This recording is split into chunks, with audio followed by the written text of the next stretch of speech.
It's a Monday morning.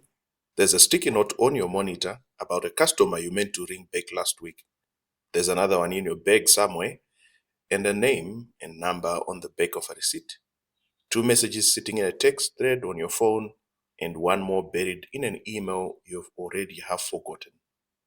If any of that sounds a bit close to home, stay with me because this one is for you.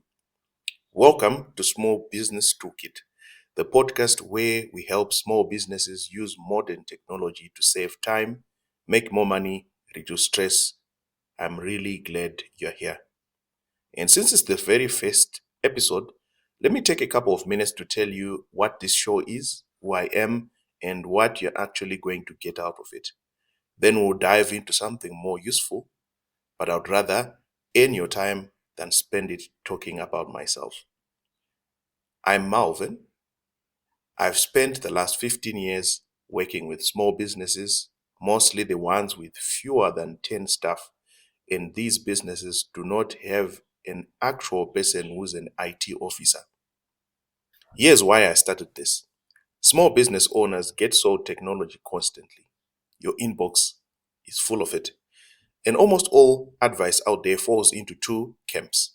Either it's written for IT companies with a large IT department and a budget that matches that, or it's an advert dressed up as a helpful article. Neither of these is written for someone who's doing the work, the invoicing, marketing, the chasing, the books, often all before a Thursday. So this is the opposite of both. Every episode takes one piece of technology, explains it properly in plain English for small businesses. We can even take that episode and then expand it further so that we drill down into the little bits that are helpful. And let's make a few promises because they are the whole point of this show. First of all, there is no jargon that I don't explain. If I use a term, I'll tell you what it means. Second, I'll be neutral about software. I'll tell you who a tool is for, roughly what it costs, where it's weak, and where it shines. I'll also tell you whether you need to buy it or not. A third, I don't make up numbers. I quote statistics. It usually comes from a source that I've actually checked, and I'll tell you who it is from. Fourth, if anybody is paying to be on this show, I'll tell you plainly in the episode. Fifth, every section ends with one thing you can go and do today. Not a 5-year plan, one small, cheap, doable step, because that's how any of this is going to change anything in your life. Episodes run about 15 to 20 minutes, which is roughly a commune or a dog walk. So, right, let's get to it. Today I'm talking about something you've probably heard mentioned, maybe by your accountant, maybe by a consultant, maybe by a friend who always is slightly ahead with technology. It's called a CRM. And if you have never used one before, or you are not even sure what the letters stand for, this episode is for you. I'm going to explain everything for you. CRM stands for Customer Relationship Management, which I know sounds like something that a huge corporation makes use of, and they need an entire department to make use of it. Well, let's strip away the fancy name and see what it actually is. A CRM is an organized place to keep track of your customers and everything that happens between you and them. That's it. That's the whole thing. Think of it as a really smart address book. A normal address book holds a name and a number. A CRM holds the name, the number, the email. Then it remembers the history. When did we get in touch? What did they ask about? What did I quote them?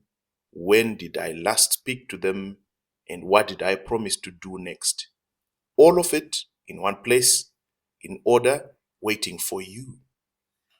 So everything you're currently keeping in your head, on your sticky notes, in your phone, and scattered throughout the inbox, a CRM gathers into one tidy record per customer. Nothing goes missing, nothing gets forgotten. Now, there's a mistake that most people immediately do when they hear of a CRM. They assume that a CRM is only for big sales teams that need to be very technical to use it. That's not true. A one-person business can use a CRM, a plumber, a dentist, a bakery, a bookkeeper, a wedding photographer. All of these have customers and they do not want to lose track of those customers. So a CRM will help. So what can a small business do today? Take 5 minutes and write down everywhere your customer information lives. Your memory, your spreadsheet, your notebook. Just see where all of these things are so that we can keep track of them. Now put that aside. So let me show you why this matters with a fictional example. Imagine Mariah runs a small hair salon. Business is good. She's got regulars, walk-ins, and a steady trickle of new faces. Mariah keeps her bookings in a paper diary. She keeps her regulars' preferences in her head and writes down phone numbers on whatever happens to be the nearest scrap of paper.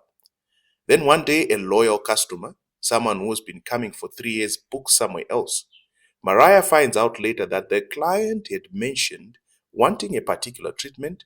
Mariah had promised to call her when a slot opened up, and she simply forgot because the note was on a page she'd torn out weeks before. That's not carelessness. That's just what happens when everything lives in your memory and on scraps of paper. Now imagine Mariah starts using a very simple CRM. Every client has a record. It shows their last visit, what they did, what they like, a reminder to follow up. A slot opens and Mariah gets a nudge. She sends a quick message. The client books.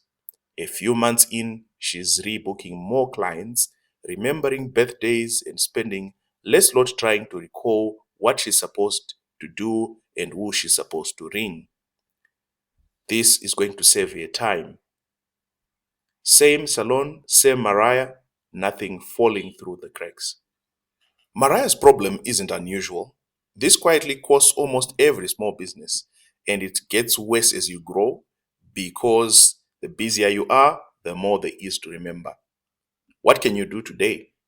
Pick your most valuable customer or lead, the one you genuinely cannot afford to forget, and write down everything you know about them in one place.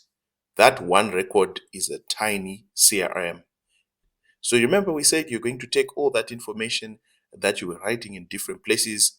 Now we're going to put it into tiny records so that we can make use of it. Let's open the box and look at what it looks like really inside. What doesn't CRM look like inside? Well, there are 5 things that you need to know. The first is that it has contacts. It's simply a list of the people you have. They can be customers, leads, suppliers, whoever matters. Each one gets their own record. The second thing is history. Sometimes we call it a timeline. That's the clever bit.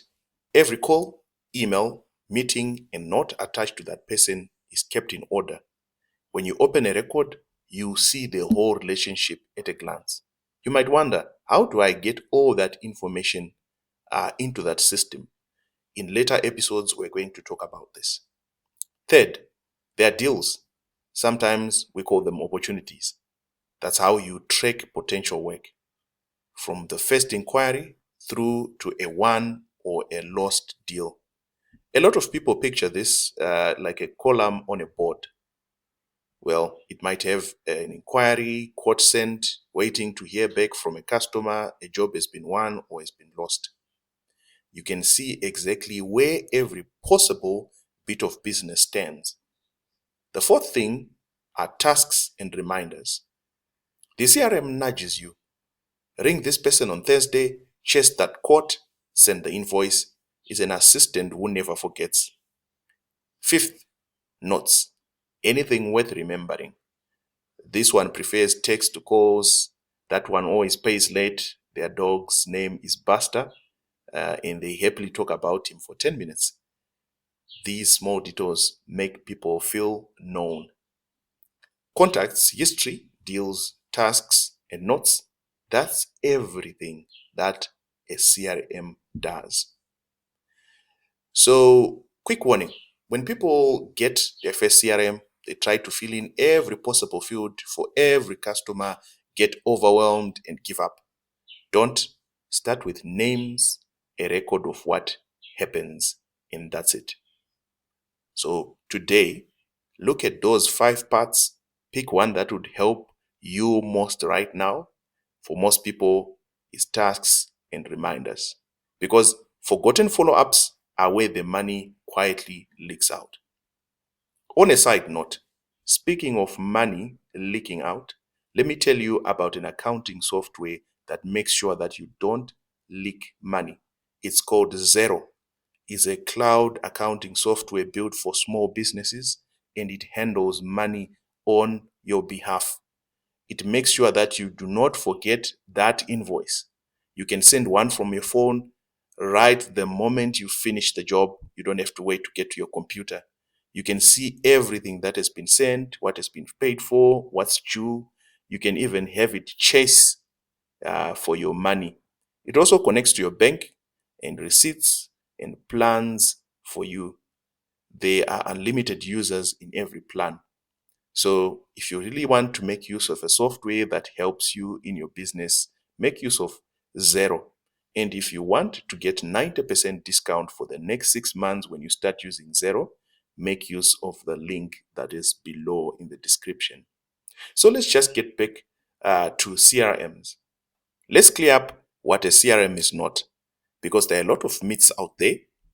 A CRM is not only for salespeople, it also works for service businesses, tradespeople, consultants, charities, and shops, anyone who deals with people. CRM is not a magic money machine. It won't win you customers on its own.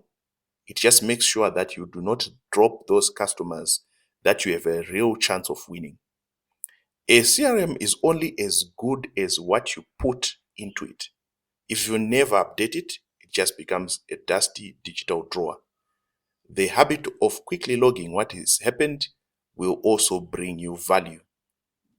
Now let's look at another example. Tom is a self-employed electrician. Tom is actually brilliant at his work, but there's kind of chaos in his business.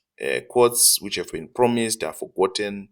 Customers are ringing him, trying to ask about information. He thinks he's losing jobs. He doesn't know how many jobs he's losing. Tom starts using a straightforward CRM on his phone.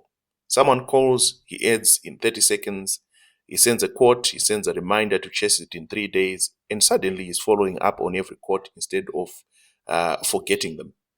A couple of months later, he notices he's winning more jobs on the quotes that he's made, purely because he rings back those people. Nothing about his skill changed, he just stopped letting work slip away. So that's the power of these CRMs. They help you follow up. So think of one follow up you've been meaning to do it now, then give yourself a rule. Every quote gets a follow up reminder. You've just adopted the single most valuable habit for CRMs that anyone can have. So, what can you do today? Sign up for one free CRM. It can be HubSpot or Zoho or any free CRM that's out there. Then add a few contacts, look around, take about 15 minutes clicking a few things and reading about it, and then you have actually started. That's how you start with the CRM.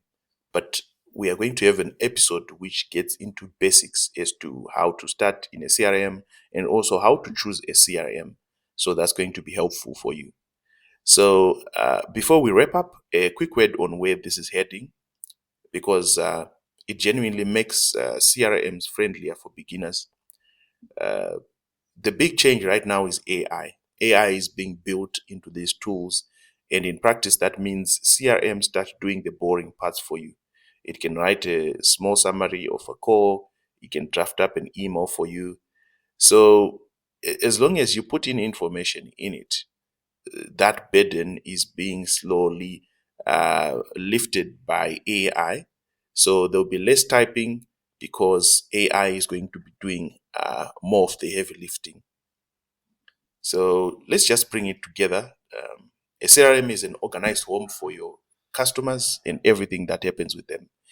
A smart address book that remembers the whole story. Inside are 5 friendly parts: contacts, history, deals, tasks, and notes.